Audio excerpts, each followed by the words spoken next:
히브리서 11장 8절에서 16절까지 말씀 보겠습니다. 한 절씩 같이 교독하시겠습니다. 믿음으로 아브라함은 부르심을 받았을 때에 순종하여 장차 분깃으로 받을 땅으로 나아갔습니다. 그런데 그는 어디로 가는지 알지 못하였지만 떠난 것입니다. 믿음으로 그는 마치 한국에서 같이 약속의 땅에서 거류하며 같은 약속을 함께 물려받을 이삭과 야곱과 더불어 장막에서 살았습니다. 그는 하나님께서 설계하시고 세우실 튼튼한 기초를 가진 도시를 바라고 있었던 것입니다. 믿음으로 사라는 나이가 지나서 흡혈할 수 없는 몸이었는데 임신할 능력을 얻었습니다. 이것은 그가 약속의 주심을 신실하신 분으로 생각하기 때문입니다.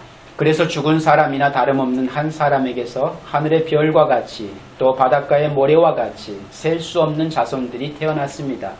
이들은 모두 믿음으로 살다가 죽었습니다. 그들은 약속된 것을 받지는 못하였지만 그것을 멀리 바라보고 즐거워하였으며 땅 위에서는 손과 나그네를 본다는 것을 인정하였습니다. 그들은 이렇게 말함으로써 자기네가 본향을 찾고 있다는 것을 분명히 밝혔습니다.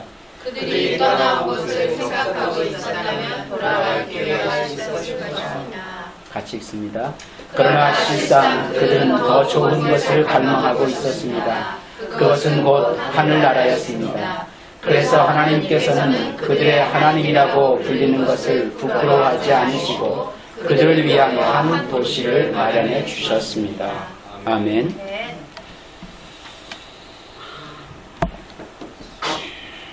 오늘은 하나님의 선택 7번째로 우리로 인생 나그네로 살게 한다를 같이 한번 생각해 보고자 합니다. 하나님의 선택은 저와 여러분들로 하여금 이 땅에 인생 나그네로 살게 한답니다. 사실 오늘 본문의 말씀은 이미 지난해 8월에 한번 살펴보았던 본문입니다. 하나님의 선택에 대한 메시지를 오늘까지 해서 마지막으로 정리를 하려고 생각하는데 어떤 내용이 가장 적합할까를 기도하는 중에 오늘 본문의 말씀을 다시 보게 되었습니다. 그것은 인생 나그네가 바라봐야 할 더 좋은 곳, 하늘의 고향, 새하늘과 새 땅을 향해 여행하는 성도들의 인생 여정은 나그네의 삶으로 정리가 되어야 하나님 백성다운 삶이 아닌가를 생각하게 되었기 때문입니다. 어떻습니까? 오늘 저와 여러분들은 이 세상을 인생 나그네로 살아가고 있는가? 나그네 맞습니까? 아니면 정착민입니까? 하나님의 선택은 우리로 인생 나그네로 살게 하십니다. 그런데 많은 대부분의 사람들이 자꾸만 이 땅에 영원히 안주하려고 하는 것을 보게 되어집니다. 잠시 머물 거처가 되어야 되는데 영원히 머물 거처인 것처럼 여기며 살아갈 때가 참 많은 것 같다라는 생각을 떨쳐버릴 수가 없습니다. 성도는 인생 나그네로 살아야 되는데 인생 나그네가 아닌 것 같습니다. 이유는 짐이 너무 많은 것 같아 보입니다. 훌훌 털어버릴 수 있어야 되는데 그 많은 짐들 때문에 쉬이 털어버리지 못하고 주저앉을 때가 너무나 많기 때문입니다. 그러면 결코 인생 나그네의 삶을 유지할 수가 없는 겁니다. 사실 아브라함이 믿음으로 약속하신 땅에서 타국에 몸을 붙여 사는 나그네처럼 거류하며 살 수 있었던 것, 그리고 같은 약속을 함께 물려받은 이삭과 야곱과 함께 장막에서 살 수 있었던 것은 오늘 본문 10절에 보면은 그는 하나님께서 설계하시고 세우실 튼튼한 기초를 가진 도시를 바랐던 것입니다. 라고 그렇게 히브리서 기자는 증거하고 있습니다. 오늘 우리에게 적어도 그런 소망이 없기에 이 세상을 우리의 영원한 거처로 여기고 살아가지는 않는가라는 생각을 해보게 되는 것입니다. 사실 우리가 히브리서 11장의 말씀을 통해서 보고 알 수 있듯이 믿음으로 살아가는 인생은 모두가 다 이 땅에서는 길손과 나그네 신세임을 알고 살아갔습니다. 그것은 그들이 돌아갈 이 땅에서의 고향이 없어서가 아니라 하늘의 고향을 소망하고 살았기 때문이다 라고 오늘 본문이 그렇게 저와 여러분들에게 도전하고 있지 않습니까? 그들은 하나같이 새하늘과 새 땅을 바라보면서 이 땅에서는 스스로 나그네 인생을 자초했다라는 얘기입니다. 누가 그렇게 살라고 떠민 것이 아니라 그들 스스로가 우리는 이 세상 한복판의 나그네임을 인정하고 살았다라는 거예요. 성도는 이 세상 한복판에서 나그네임을 인정하고 사는 하나님의 백성들이 맞습니다.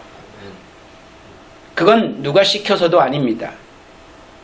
우리가 하나님 백성이라면 이 세상은 잠시 머물다가 훌훌 털어버리고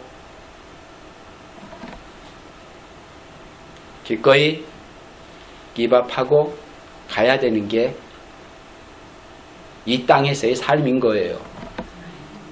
그런데 이걸 붙들고 놓지 못해서 우리는 참 불행하게 살 때가 많습니다. 그렇지요? 그걸 놓지 못해서. 15절 16절의 말씀, 그들이 만일 떠나온 곳을 생각하고 있었더라면 돌아갈 기회가 있었을 것입니다. 그러나 사실은 그들은 더 좋은 곳을 동경하고 있었던 것입니다. 그것은 곧 하늘 고향입니다 라고 이렇게 말씀합니다. 그들이 갈 곳이 없어 나그네로 산 것 아니라는 얘기입니다. 얼마든지 기회만 되면 돌아갈 곳이 있었음에도 불구하고 그것을 바라보지 않습니다. 그 이유는 그들에게 하늘 고향의 소망이 있었기 때문이라고 성경은 오늘 우리에게 말씀해주고 있는 거예요. 그것은 새하늘과 새 땅입니다. 이전의 하늘이 사라지고 이전의 땅도 사라지고 이전의 바다도 없는 하나님의 통치가 온전히 이루어지는 곳, 다시는 타락할 수 없는 죄가 없는 곳, 곧 거룩한 도성 새 예루살렘이었던 거예요. 그것을 바라보게 되어진 겁니다. 그게 계시록 21장 1절과 2절 말씀에 기록되어져 있습니다. 우리가 잘 알고 있듯이 아브라함은 본토를 떠나 평생 천막 속에서 지내며 하나님의 말씀을 쫓아 이리저리 옮겨가며 살았습니다. 그 말은 하나님의 선택으로 하나님의 백성들이 된 성도들은 이 땅을 언제든지 걷어버리고 떠날 수 있는 장막으로 여기고 살아야 한다는 뜻이기도 합니다. 이 세상이 저와 여러분의 영원한 안식처가 아니라는 얘기입니다. 이 땅에 아무리 많은 것들을 쌓고 살아도 결코 열어보는 것이 되어질 수 없는 거예요. 그런데 그것이 내 것인 양 착각하고 살아가는 삶의 여정은 참 힘겹기 그지없습니다. 훌훌 털어버릴 수 있다라고 하는 그 마음을 가지고 하나님의 나라를 소망하며 사는 성도야말로 진짜 행복한 삶을 살아갈 수 있게 되어지는 것입니다. 그렇지 못할 때 불행한 것이지 그럴 수 있는 것이 불행한 것이 아니라는 사실을 좀 바르게 이해하고 살았으면 좋겠다라는 기대를 해봅니다. 나그네가 구질구질합니까? 참 볼품없어 보이고 형편없어 보입니까? 어느 한 곳에 정착하지 못하고 늘 유리방황해야 되는 그 모습이 참 안 돼 보입니까? 그런데 그곳이 이 세상이라면 그렇게 사는 것이 진짜 행복한 삶이라는 거 한번 생각해 본 적이 있는가? 왜냐하면 우리 성도는 하나님이 준비하시고 하나님이 다스리시는 진짜 우리의 본향을 믿음으로 볼 수 있는 나그네이기 때문이다 라고 하는 거예요. 나그네라서. 사실 나그네 하면 떠오르는 것이 정처가 없이 이리저리 떠돌아다니는 사람들을 일컬어 나그네라고 합니다. 그래서 사람들은 그 나그네를 참 안됐다 여기고 바라봅니다. 어찌 집안 칸 없이 저렇게 떠돌아다닐까 라고 하는 걸 못내 안타까워하기도 합니다. 근데 하나님 편에서는 이 세상 한복판에서 나그네로 사는 것이 진짜 성도다운 삶의 모습이라고 여기고 있다는 사실을 우리는 까마득히 잊어버리고 있는 듯 싶습니다. 누가 누구를 불쌍히 여겨야 하는지 잘 모르고 살아가는 것 같아요.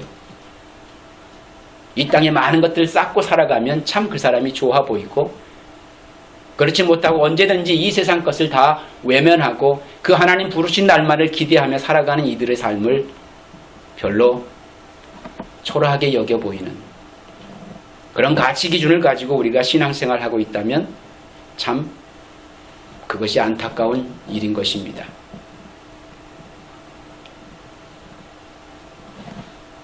우리의 가치가 좀 바뀌어야 되지 않을까?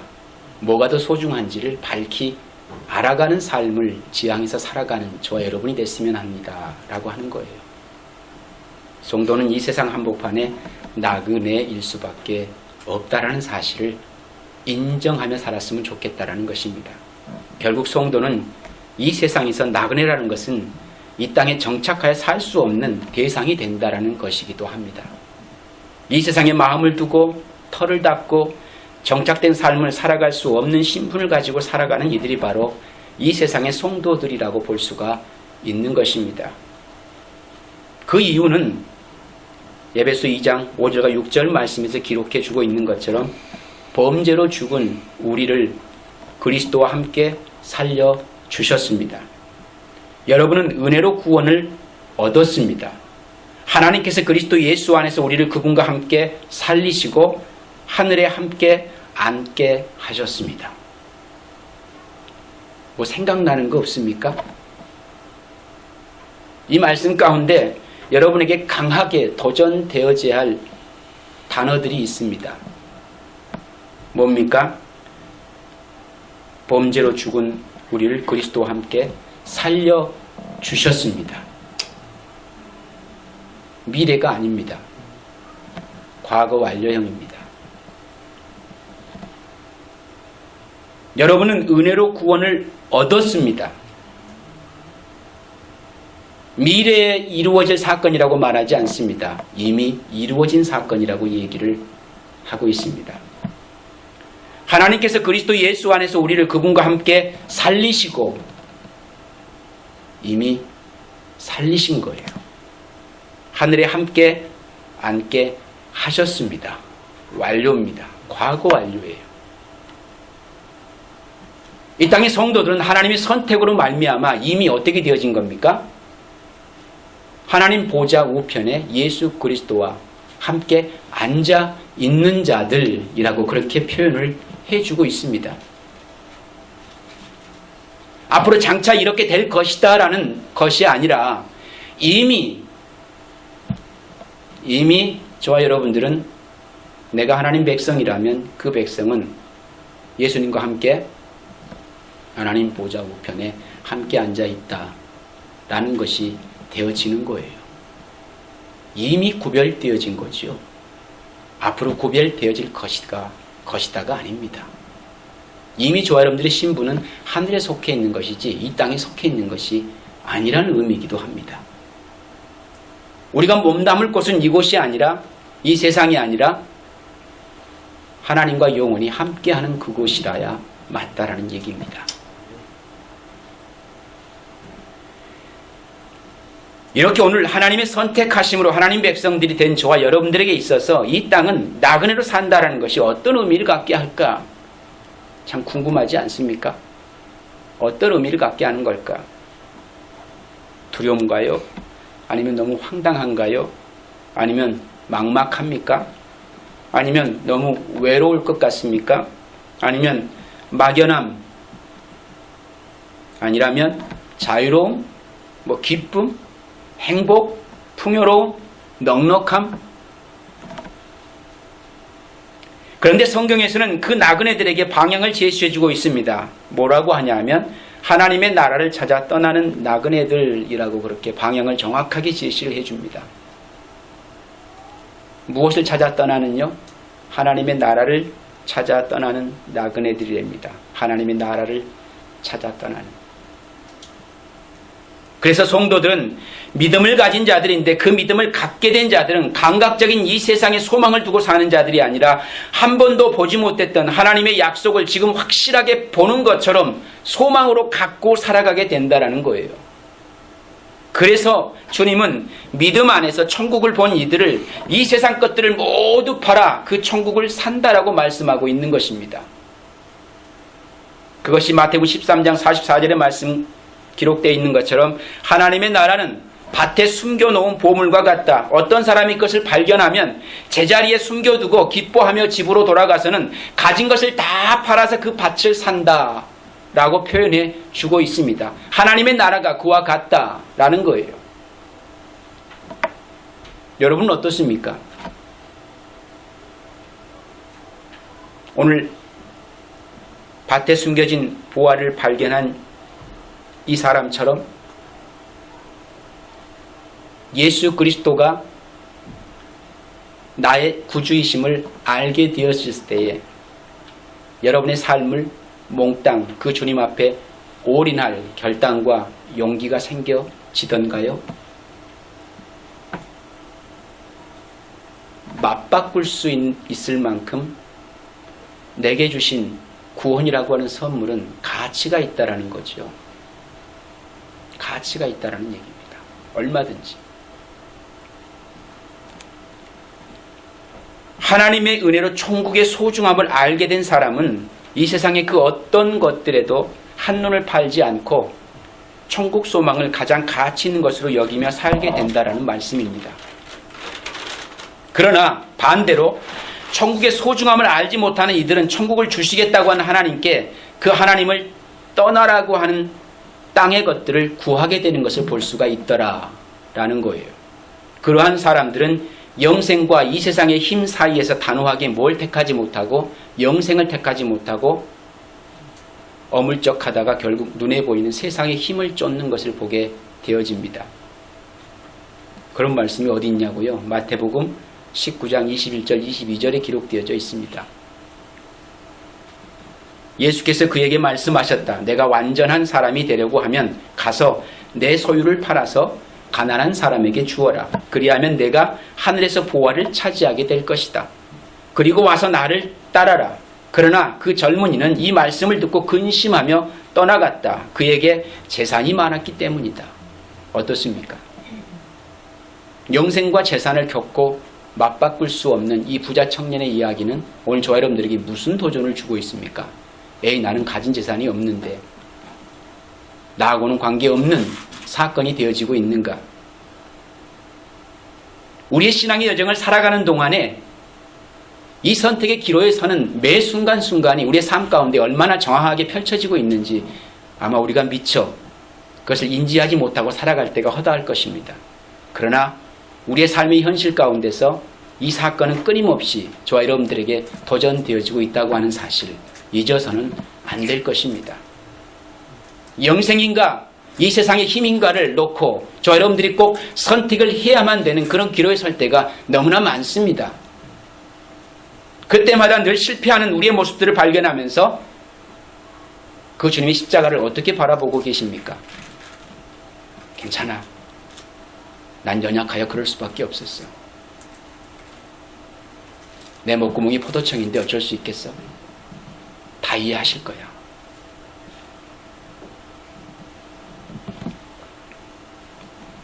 우리의 모습이 그렇습니다. 매번 이 세상의 힘을 쫓을 때가 많습니다.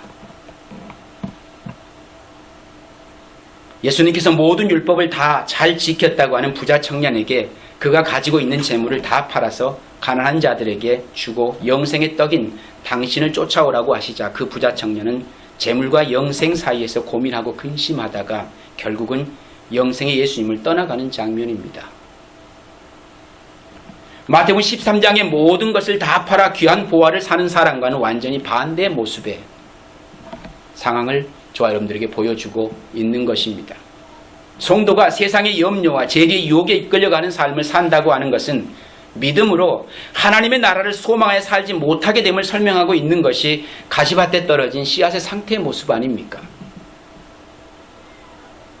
나와는 관계없는 현실이 아니라 우리가 매번 겪고 살아가고 있는 현실의 문제입니다. 여전히 그의 나라를 소망하는가? 라는 것을 우리에게 되물을 때에 여전히 그렇지 못한 내 자신을 발각당하고 들키는 그 현실들을 얼마나 많이 직면합니까? 그럼에도 불구하고 우리는 얼굴 두껍게 늘 그 주님 앞에 서는 우리의 모습들을 참 많이 보게 되어집니다. 참 하나님은 사랑이 많으십니다. 그렇죠. 인애와 긍휼이 풍성하십니다. 그런 우리의 모습을 아심에도 불구하고 여전히 당신의 백성임을 결코 외면하지 않으시기 때문입니다. 모른 체 하지도 않습니다. 너 어제 그랬지 라고 되묻지도 않습니다. 그래서 참 좋은 하나님이십니다. 그런 이유로 저와 여러분들이 오늘 이 자리에 있을 수 있는 거 아닌가.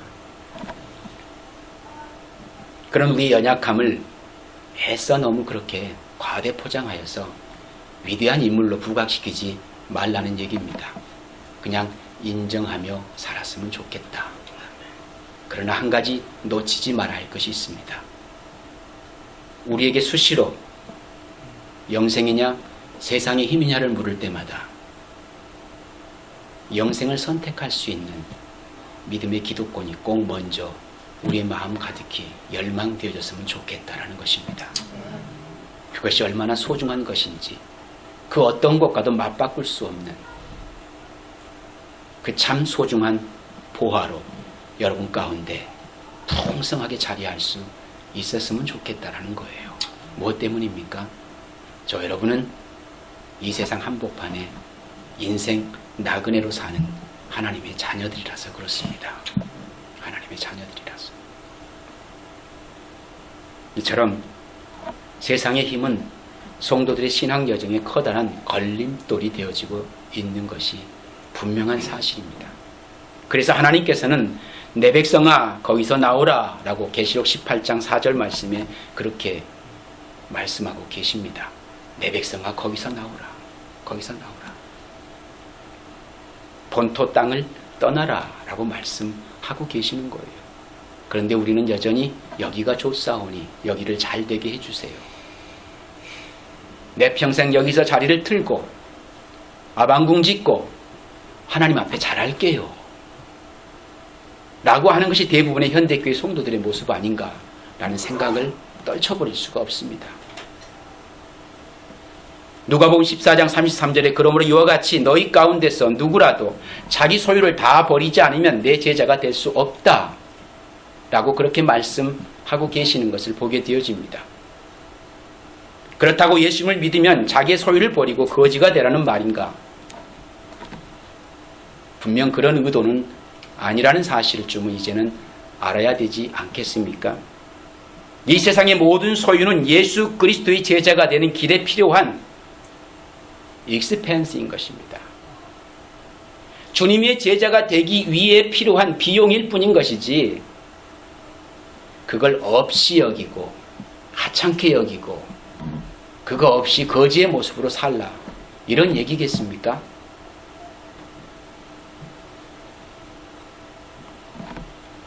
그러니까 세상 모든 소유는 예수 그리스도의 제자가 되는 길에 필요한 비용에 불과한 것임을 알고 그 소유를 목적으로 삼아 삼지 말라는 얘기입니다.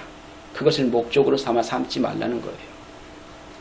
이처럼 세상의 힘의 소유에서 자유롭지 못한 이들은 주님의 제자가 될 수 없다라는 논리가 되기도 합니다.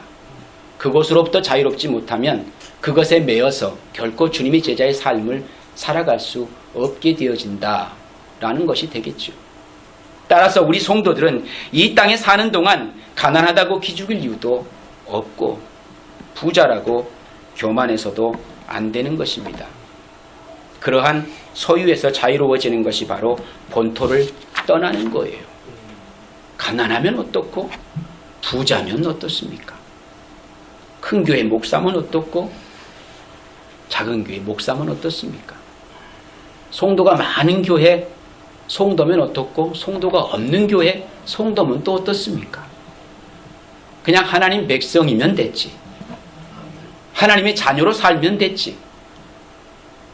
그래서 성경은 예수님의 부르심을 입은 제자들이 그물과 배와 아버지를 버려두고 예수님을 쫓았다라는 사실을 애써 기록하고 있는 것을 볼 수가 있더라라는 거예요. 마태복음 4장 20절 말씀에 그들은 곧 그물을 버려두고 예수를 따라갔다.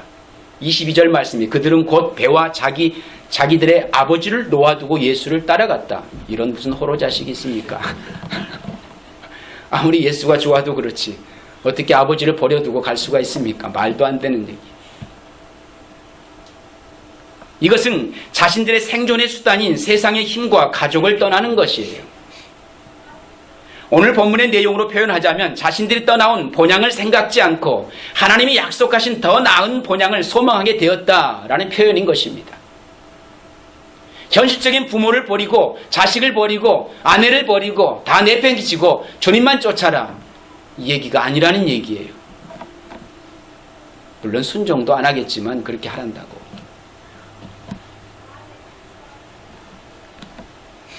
그런 의미는 결코 아닙니다. 그런 예로 잘못된 경우가 참 많지요. 목회하느라 가정을 돌보지 않은 목회자들. 뭘 위해 그렇게 했을까를 생각해 보면 가정 천국도 이루지 못한 이가 세상에서 아무리 성공하고 아무리 큰 교회 담임 목사가 되었을지라도 그건 하나님 앞에 별 의미가 없는 삶이 되지 않겠는가.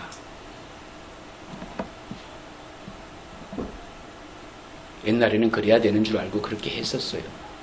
하나님의 일이 가정을 돌보는 것보다 훨씬 더 중요하다고 판단을 했던 것 같아요. 왜? 성경을 잘못 이해해서 나온 발상이 아니겠는가.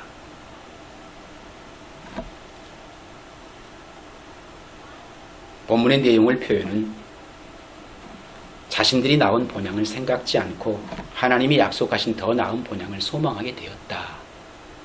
그래서 그것을 두고 기꺼이 떠날 수 있었다. 이런 표현인 것입니다. 그래서 아브라함도 본토와 친척 아비집을 반드시 떠나야 하는 것입니다. 저와 여러분도 마찬가지입니다. 이 세상은 떠나야 할 곳이지 여러분들의 영원한 정착지가 아니라는 얘기입니다. 전에도 말씀드렸지만 마태복음 10장 34절에 37절까지 내용을 보면 우리가 이성적으로는 쉽게 이해할 수 없는 내용이 담겨져 있었습니다.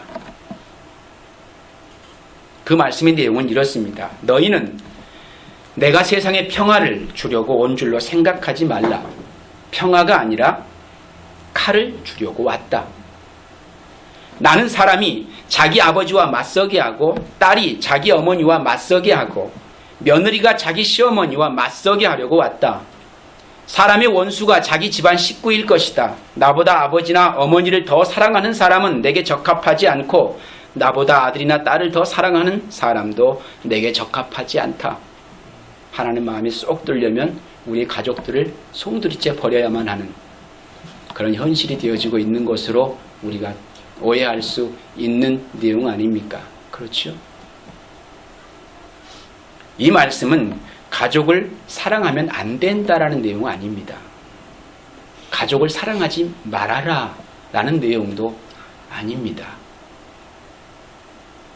그래서 어떤 분들은 자기 딸을 너무 사랑하는데 하나님보다 덜 사랑하려고 하는 걸 볼 수가 있습니다.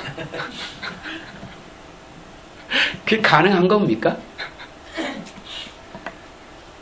하나님이 샘나가지고 질투하셔서 그 딸을 안 되게 할까봐 하나님보다 조금 덜 사랑하려고 애쓰는 것을 보게 되어집니다. 왜 그렇게 하죠? 이런 말씀이 있어서 그런 거예요.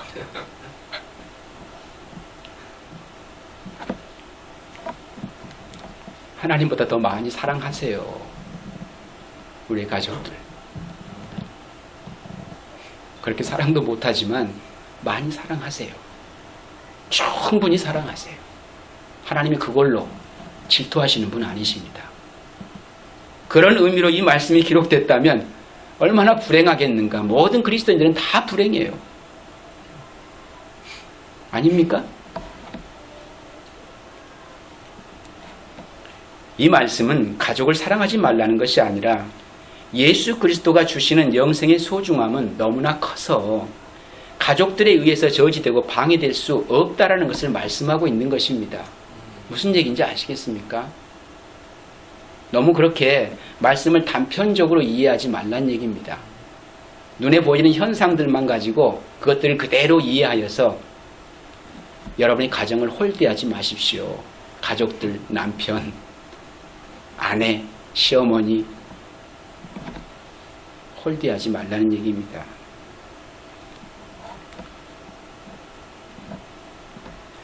예수 그리스도가 주시는 영생의 소중함은 너무나 크기 때문에 가족들에 의해서 저지되고 방해될 수 없는 것이라는 얘기입니다. 그것들로도 방해받을 수 없는 것. 예를 들어 내가 너무 사랑하는 부모나 눈에 놓아도 아프지 않은 자식이 나의 신앙에 걸림돌이 되고 있다면 그들과 원수가 될지언정 나의 신앙을 포기하거나 타협해서는 안 된다는 의미의 부여입니다. 그렇다고 가족을 버리라는 얘기입니까? 아니에요. 잘 이해하셔야 돼요. 주님은 그렇게 사랑하는 가족 관계 속에서도 그들이 그들이 신자와 불신자로 나뉘어질 때 그 사이는 검을 둔 원수의 관계가 될 수밖에 없다라는 사실을 알려주는 것입니다. 그게 바로 너희는 내가 세상에 평화를 주려고 온 줄로 생각하지 말라. 평화가 아니라 칼을 주려고 왔다라는 선포의 말씀인 거예요. 신자와 불신자의 관계는 그 사이에 끼어 있는 게 뭐라고요? 칼입니다. 검입니다. 결코 하나가 될 수 없는 관계라는 거예요. 그런데 오늘날 성도라고 하는 사람들이 정말 영생과 구원을 그렇게 소중하게 생각하고 있을까?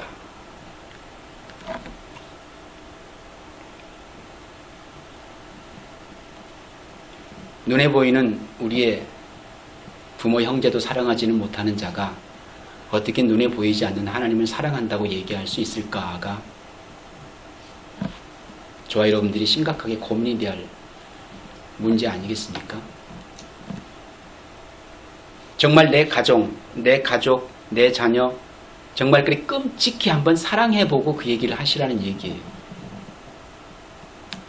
그렇게도 못하면서 어떻게 하나님 사랑할 수 있을 것이라고 생각을 하는지 절 이해가 안 갑니다. 그렇죠? 잘 생각해 보세요. 진짜 하나님의 사랑하는 것이 무엇인지, 왜 하나님께서 우리에게 가정이라는 걸 붙여주고 자녀라는 것을 주시고 부모 형제를 주시고 왜 그렇게 뒤섞여 살게 하실까는 이해해 본 적 없으십니까?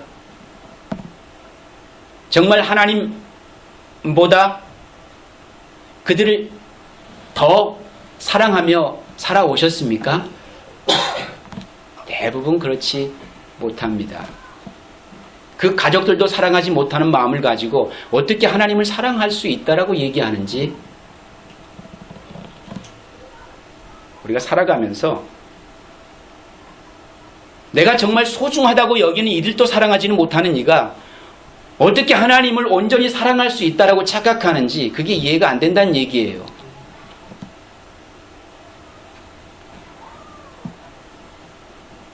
비로소 그렇게 사랑할 수 있을 때, 우리의 가족을 그렇게 사랑할 수 있을 때 그 가족이 하나님을 외면하고 세상을 향해 나가려고 할 때에 거기에 필요한 게 뭡니까? 검입니다. 그들에게 영생이 얼마나 우리에게 소중한지를 알려주는 것. 그것이 저와 여러분들이 그 가정 속에서 해야 될 믿음의 몫인 거예요.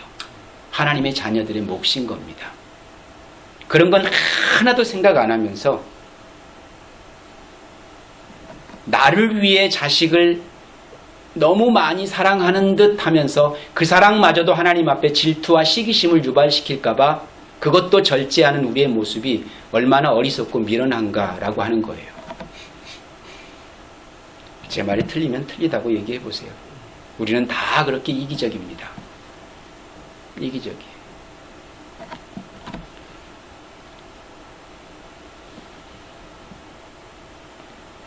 신자와 불신자로 나뉘어질 때 그 사이는 검을 든 원수의 관계일 수밖에 없는 겁니다. 그 모습 상황 속에서 이 땅에 오신 예수 그리스도는 평화의 사도가 아니라 뭡니까? 칼이 되어지는 것입니다. 성도는 영생과 구원에 관해서는 절대적이라야 한다. 가정의 평화를 위해서 좋은 게 좋은 거라는 식으로 당장의 가정의 화목을 깨지 않는 것에만 관심을 갖고 있다면 그것은 엄밀한 의미에서 가족을 사랑하지 않는 것이 되어지는 거예요. 엄밀한 의미에서. 그것은 무관심이고 직무유기입니다. 나를 가정의 제사장으로 불러주신 하나님의 뜻에 맞게 살지 않는 직무유기라는 거예요. 그 역할을 제대로 감당할 생각은 안 하고 그저 가정의 화목을 위해서 하나님이 원치 않는 삶을 지향해도 같이 동조해주고 맞장구 쳐주는 것이 자상한 아내요 남편이 될 수 있겠는가 라는 생각을 잘 신앙 안에서 재해석해 볼 수 있기를 바랍니다. 제가 뭐라고 얘기는 못 드립니다. 그러나 잘 재해석해 보세요. 그게 하나님이 원하시는 일인가 아니면 내가 바라는 일인가. 직무유기를 하지 말란 얘기입니다. 우리가 하나님 앞에 부름받은 그 몫의 역할을 정확하게 감당할 수 있어야 그 가족을 진짜 사랑하는 사람이 될 수가 있는 거예요. 정말 가족을 사랑하는 길은 지금 당장은 조금은 어색하고 불편해도 그들에게 올바른 신앙생활과 올바른 복음을 가르치는 것이 가족을 바르게 사랑하는 것이 되는 겁니다. 그래서 여러분의 가족이 엉터리 신앙을 가지고 있다면 가차없이 지적을 해 주어야 합니다. 관계가 어그러질까봐 조심조심하면서 얼레고 달래는 그런 모습으로 가면서 내가 거기에 동화되어지는 그런 어리석은 우를 범하지 마시고 정확하게 선을 그어줄 수 있어야 된다. 왜?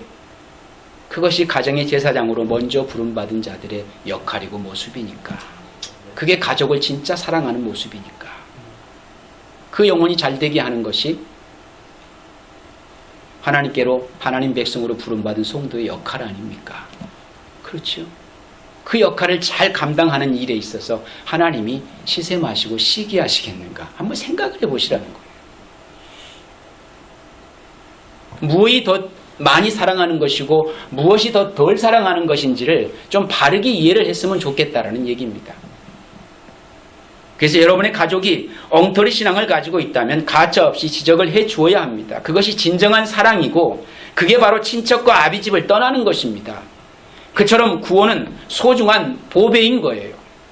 그래서 성경에서 이런 말씀이 증거되어지고 있는 것입니다. 마가복음 10장 29절 30절 말씀에 예수께서 말씀하셨다. 내가 진정으로 너희에게 말한다.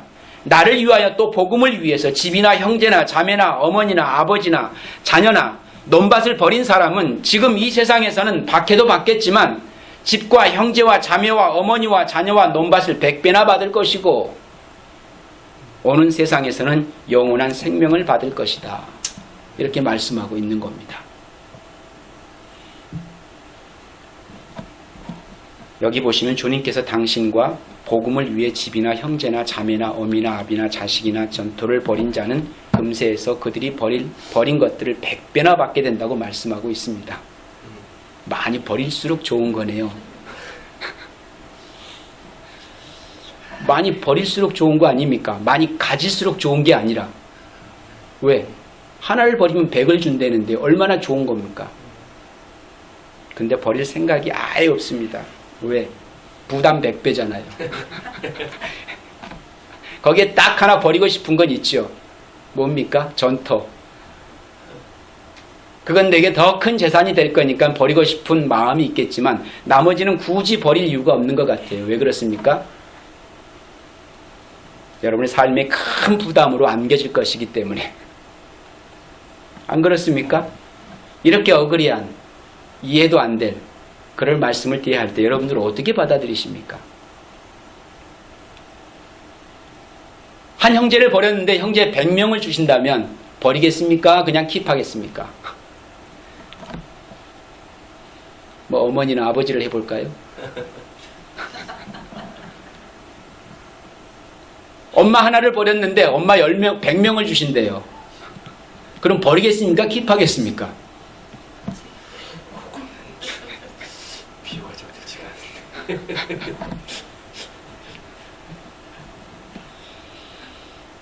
여기 보시면 주님께서 당신과 복음을 위해 집이나 형제나 자매나 어미나 아비나 자식이나 전토를 벌인 자는 금세 그들이 벌인 것들의 100배를 받게 된다. 이렇게 말씀하지요.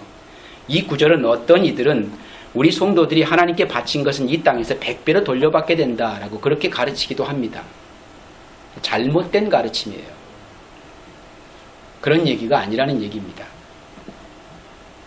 땅은 그렇게 비유하면 참 좋은 거니까 도전할 수는 있을 것 같아요. 그러나 다른 것을 한번 넣어보세요. 그게 가당치긴 한 얘기인가? 안 그렇습니까? 말씀은 우리가 이해 가능해야 되잖아요. 솔직히. 그리고 수용 가능해야 됩니다. 그리고 성취 가능해야 됩니다. 그래서 전혀 그렇지 못합니다. 물질에 대한 것은 그렇게 이해해 볼 만도 합니다. 왜? 내가 좋아하는 거니까. 우리 모두가 좋아하는 것이고 좋아하다 뿐입니까? 너무 사랑하는 것이라 그럴 수 있을 것 같아요. 그런데 다른 건 아니잖아요. 아무리 사랑해도 100명을 주시겠다는데 100배를 주시겠다는데 그걸 버릴 수 있습니까? 그냥 하나 킵하고 사는 게 홀 낫습니다. 그걸로 만족하는 게 홀 좋잖아요. 상황적으로 보면. 형제 100명 얻어서 뭐 하겠습니까? 나 먹고 살기도 힘들어 죽겠는데 그거 다 신경 쓰려면 얼마나 골치 아프겠어요. 근데 그거 어쩌고 하나를 버려요? 말이 안 되는 거잖아요 지금. 그래서 땅을 한 평 바치면 100평을 돌려주고 집을 한 채 바치면 100채의 집을 주신다. 참 솔깃한 얘기입니다. 정말 그런가? 정말 그런가? 그러면 형제를 한 명 바치면 100명으로 돌려주십니까? 어미를 바치면 어미 100명을 주시는가? 이 얘기예요. 문자적으로 해석을 하면 그래야 하잖아요. 그리고 100배로 주신다고 하는 것들의 목록에 왜 아비는 빠져 있는가? 그렇죠? 이 구절은 예수 그리스도의 부름을 입은 성도들은 집이나 형제나 자매나 어미나 아비나 자식이나 전토를 벌이는 자로 살게 되는데 오늘 본문의 말씀으로 바꿔보면 본토 아비 집을 떠나 더 나은 보장을 소망하며 살게 되는데 그 소망이 얼마나 소중하고 크던지 이 땅에서 형제, 자매, 어미, 아비, 자식, 전토, 집 등에서 얻었던 만족감과 행복감에 100배에 해당하는 커다란 만족이 이 땅에서 그들의 마음속에 주어지게 된다라는 의미인 것입니다. 이게 맞겠습니까? 아니면 100배를 주신다라는 게 맞겠습니까?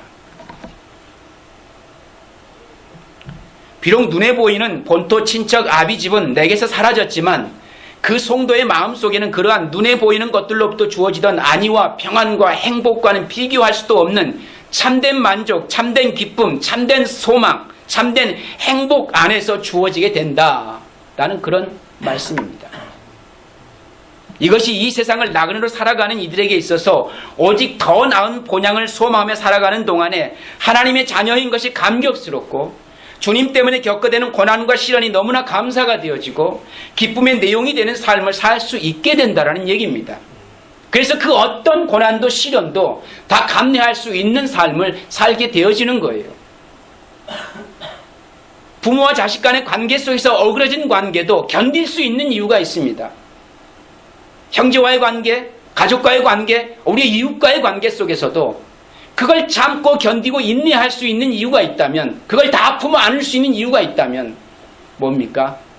하나님의 사랑이 그들을 기꺼이 안을 수 있도록 나를 이끌어 가실 것이기 때문에, 그 하나님의 사랑이 내게 주신 기쁨이 훨씬 크기 때문에 그 하나님의 사랑을 붙들 수 있게 되어지기 때문에 그 모든 것들을 다 내 안에 섬김의 대상으로 바라볼 수 있는 대상들이 되어지는 것입니다. 그것이 소중하지 않아서가 아닙니다. 하나님이 더 소중하기 때문에 그것들은 버려야 된다는 그런 의미가 아닌 거예요. 그 모든 관계 속에 빚어지는 관계는 끊임없이 우리의 삶 가운데 힘듦과 어려움과 아픔과 절망과 좌절들을 계속 안겨줄 것입니다. 그건 결코 여러분들이 버려야 할 대상이 아니에요. 여러분들이 감당해야 할 대상인 것입니다. 그런데 그걸 감당할 수 있게 하는 것은 저 본향을 소망하는 소망이 있기 때문에 다 견뎌내더라는 거예요. 그 기쁨이 크기 때문에 그 아픔을 기꺼이 품어 안을 수 있게 되더라는 얘기입니다. 그게 100배입니다. 100배. 그게 100배. 이렇게 나그네로 이 세상을 살아가는 이들을 위해 하나님께서 한 성을 예비해 두셨다라는 것입니다. 그것이 하나님의 나라입니다. 그것이 아브라함과 이삭과 야곱에게 동일하게 약속했던 축복의 땅이고 기업 빼앗기지 아니할 영원한 도성이 바로 예수 그리스도이며 하나님의 나라가 되는 것입니다. 그래서 100배라는 것은 이 땅에서 이 땅의 것에 하나에 해당하는 100배가 아니라 보이지 않는 하나님의 나라의 풍성함을 의미하는 거예요. 보이지 않는 하나님의 나라의 풍성함. 히브리인들이 흔히 사용하는 관용구적인 표현이 100배인데 그것은 말할 수 없이 좋은 어떤 것을 표현할 때 100배라고 표현을 하는 것입니다. 그것보다 못한 것과 비교하여 표현할 때 100배라는 표현을 하는 거예요. 그래서 100배라는 것은 하늘에 좋은 것이 이 땅에 좋은 것과는 비교할 수 없을 만큼 값진 것인데 그것을 이 땅에서 맛볼 수 있다라는 얘기입니다. 그것이 뭐겠습니까? 천국의 기쁨입니다. 천국의 기쁨. 좀 더 정확히 표현하자면 죄에게서 해방되어진 구원자의 자유를 누리게 되는 현실. 그 기쁨. 그 무엇과도 바꿀 수 없는. 그런데 성경에서 그날에 대해서 경고하고 있는 내용이 말씀이 있지요. 마지막 때에 해서는 안 되는 우리의 행동이 있다라는 얘기입니다. 그것이 무엇인지 알고 있습니까? 그 무서운 말씀은 꼭 기억하고 있어야 됩니다. 너 절대 뒤돌아보면 안 돼. 뒤돌아서지 마. 미련을 두어서는 안 된다는 것입니다. 이 세상에 대해서 마음을 접어야만 한다. 라는 걸 저와 여러분들에게 도전합니다. 누가복음 17장 30절 33절 말씀에 그날의 지붕 위에 있는 사람은 자기 물건들이 집안에 있더라도 그것을 꺼내려고 내려가지 말아라. 또한 들에 있는 사람들은 집으로 들어가지 말아라. 롯의 아내를 기억하라. 누구든지 자기 목숨을 보존하려고 애쓰는 사람은 잃을 것이요 목숨을 잃는 사람은 보존할 것이다. 누가복음 9장 62절 예수께서 그들에게 말씀하셨다. 누구든지 손에 쟁기를 잡고 뒤를 돌아보는 사람은 하나님의 나라에 합당치 않다. 뭐 하지 말라고요? 제발 뒤돌아보지 마십시오. 성도들은 자신들의 목적지를 향해 쉼없이 달려가야 하는 신앙의 경주자들인 것입니다. 그렇게 달려야 할 자들이 달리지 않고 어슬렁거리고 있을 때에 마부는 채찍과 박차로 그 경주마를 독려할 수밖에 없는 거예요. 갈대아 우르를 떠난 아브라함이 하란에 머물러서는 안 되는 것이고 소돔과 고모라를 벗어난 롯이 소알에 머물러서는 안 되는 것입니다. 하지 말 것을 하게 되는 것 뒤돌아보는 거예요. 가야 할 본향이 없어서 고향이 없어서 영원한 본향을 바라보는 거 아니라고 성경은 우리에게 말씀하고 있지 않습니까? 얼마든지 되돌아갈 수 있는데 안 가는 거잖아요. 뭡니까? 더 나은 본향이 우리에게 예비되어 있기 때문에 그것이 내 소망인지라 이것은 기꺼이 기밥할 수 있다는 얘기입니다. 오늘 우리가 이 땅에 살아가면서 성도에게 있어서 하나님의 선택으로 말미암아 하나님 백성이 되어진 저와 여러분들에게 있어서 이 세상 한복판에서 인생 나그네로 산다고 하는 것은 진짜 하나님이 저와 여러분들을 위해 준비해 주신 그 영원한 본향에 더 가치를 두고 소망할 수 있는 그 삶을 지향하여 살아가는 자로 저와 여러분들을 택하여 부르셨다고 하는 거예요. 그 무엇과도 바꿀 수 없는 소중함이 거기 있기 때문에 그렇습니다. 그래서 다른 그 모든 것들을 다 기밥하고 언제든지 놓아버릴 수 있는 그 마음의 준비를 가지고 살아가는 것, 그게 성도가 이 땅에서 준비하며 살아가야 될 우리의 마지막 준비의 모습이 아닐까.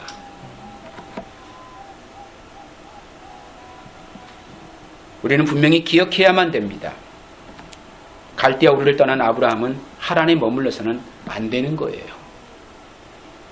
소돔과 고모라를 벗어난 롯이 소알에 머물러서는 안 되는 것입니다. 이것이 떠나온 본향을 그리워하며 다시 되돌아가는 것과 같은 이치가 되는 것이기 때문인 거예요.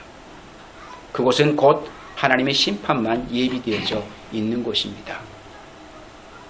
성도가 이 세상에 나그네로 살아가는 동안 짐이 너무 무거워져서는 안 됩니다. 너무 한 곳에 너무 오래 정착해서도 안 됩니다. 그렇다고 이사를 자주 가라는 소리 아닙니다. 이것도 오해해가지고. 나그네는 언제든지 떠날 준비를 하고 살아가는 삶이 되어야 하는 것입니다.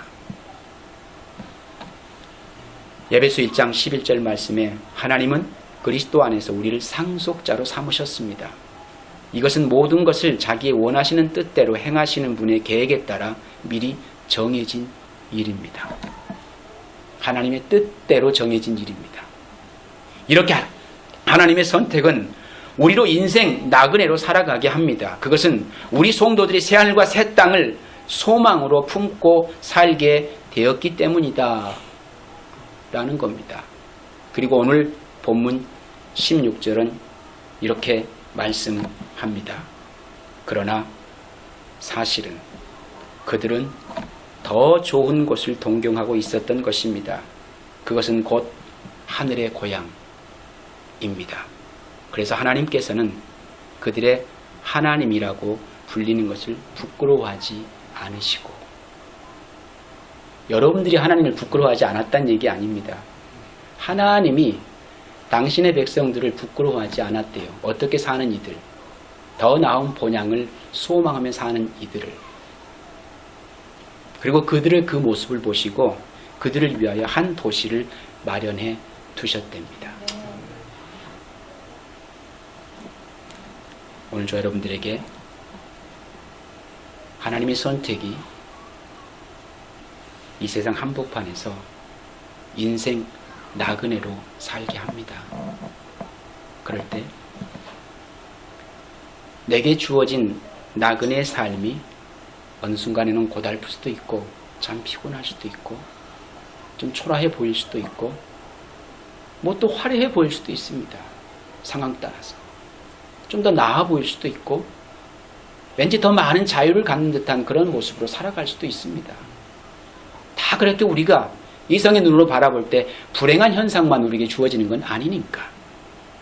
그러나 그 어떤 삶의 모습이 내게 주어질지라도 그것에 만족하며 안주하는 그런 삶을 지향하지 마시고 이것은 다 언제든지 놓아버릴 마음의 준비를 가지고 영원한 본향 새하늘과 새 땅을 향해서